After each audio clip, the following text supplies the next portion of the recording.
ময়মনসিংহের ধোবাউড়া সীমান্ত দিয়ে ভারতে পালানোর পথে সাংবাদিক মোজাম্মেল বাবু, শ্যামল দত্ত, মাহবুবুর রহমান সহ 4 জনকে আটক করেছে স্থানীয় জনতা। গতরাতে সীমান্ত এলাকা থেকে তাদেরকে আটক করে পুলিশের কাছে সোপর্দ করা হয়।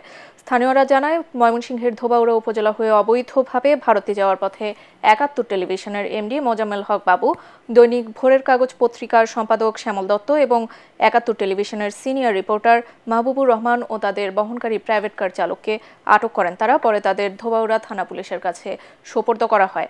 আটককৃত 4 জন পুলিশের হেফাজতে রয়েছেন।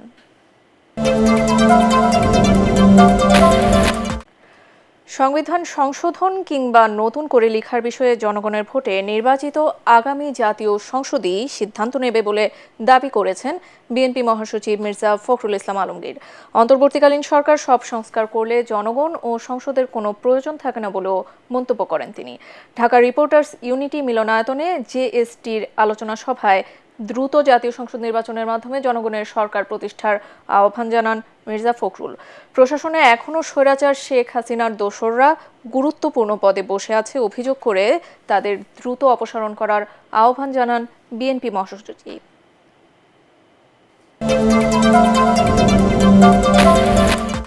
ছুটির দিনেও খুলেছে সাভার শিল্পাঞ্চলের অধিকাংশ পোশাক কারখানা। পুরোদমে চলছে উৎপাদন কার্যক্রম।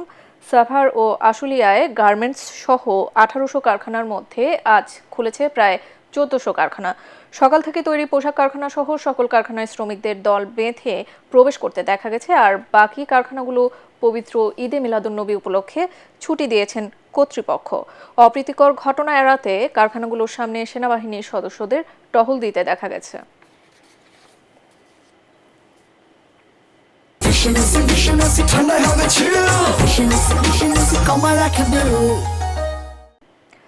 আজ পবিত্র ঈদে মিলাদুন্নবী।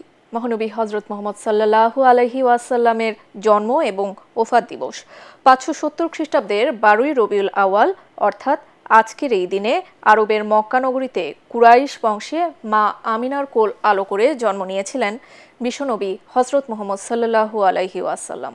63 বছর বয়সে এই দিনে ইন্তেকাল করেন তিনি। পবিত্র ঈদে মিলাদুন্নবী উপলক্ষে আজ সরকারি ছুটি।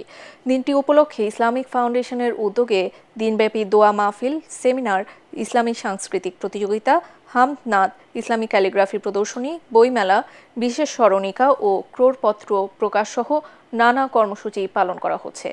যথাযথ মর্যাদায় ঈদে মিলাদুন্নবী পালনের জন্য বিভিন্ন রাজনৈতিক দল এবং সংগঠনও নানা কর্মসূচি হাতে নিয়েছে। দেশের সব হাসপাতাল, কারাগার, সরকারি শিশু সদন, বৃদ্ধ নিবাস, মাদকাসক্তি নিরাময় কেন্দ্রে উন্নত খাবার পরিবেশনের ব্যবস্থা নেওয়া হয়েছে। 6 দিন বন্ধ থাকার পর দিনাজপুরের বড়পুকুরিয়া কয়লাভিত্তিক তাপ বিদ্যুৎ কেন্দ্রের 3য় ইউনিট চালু হয়েছে। রোববার দুপুর 2টা থেকে নতুন তেল পাম্প স্থাপন করে ইউনিটের বিদ্যুৎ উৎপাদন শুরু হয়। এই ইউনিটটি 275 মেগাওয়াট ক্ষমতা সম্পন্ন হলেও দৈনিক 200 থেকে 220 মেগাওয়াট বিদ্যুৎ উৎপাদন হচ্ছে, যা জাতীয় গ্রিডে যুক্ত হচ্ছে। ইউনিটটি চালু রাখতে দৈনিক 2200 থেকে 2300 মেট্রিক টন কয়লা প্রয়োজন। এর আগে গত 9 সেপ্টেম্বর সন্ধ্যায় তেল পাম্প নষ্ট হওয়ার কারণে এই ইউনিটে বিদ্যুৎ উৎপাদন বন্ধ ছিল।